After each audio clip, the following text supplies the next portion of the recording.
Mark was a regular in the bistro. He was always well-dressed and polite to the waiters. Everyone loved Mark. He spoke little, but whatever he said was always coming straight out of his heart. And he always had something beautiful to say. Especially towards the end of the week, one could hardly miss Mark. People remember, he used to reserve the table in the middle outside.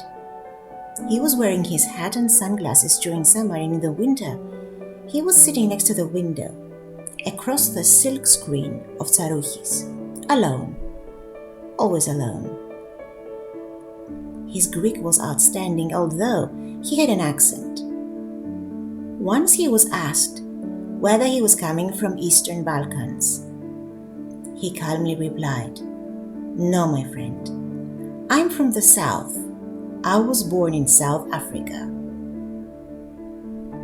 And that's all he had to reveal about himself, and anyone could sense he would not give any other piece of information.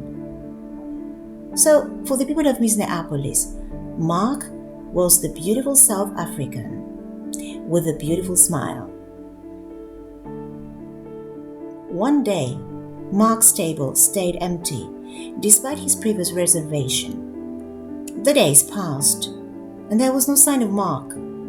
Time flied, and people stopped wondering about his whereabouts. One day, a mom, with her 4-year-old boy, was sitting under the palm tree and was enjoying brunch. All of a sudden, the little boy said, "Mom, look at that man." And his mom said, "What man?" "Mom, here, the man with the hat and the sunglasses, he smiles at us." "Where?" asked the mom.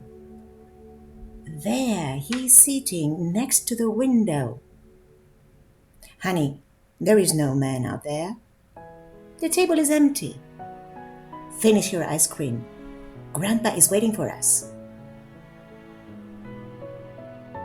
Little Peter smiled back and finished his ice cream.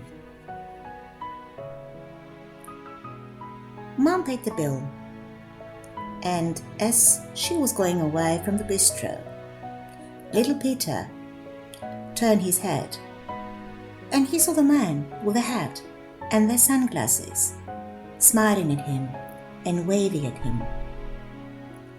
Little Peter smiled back and waved.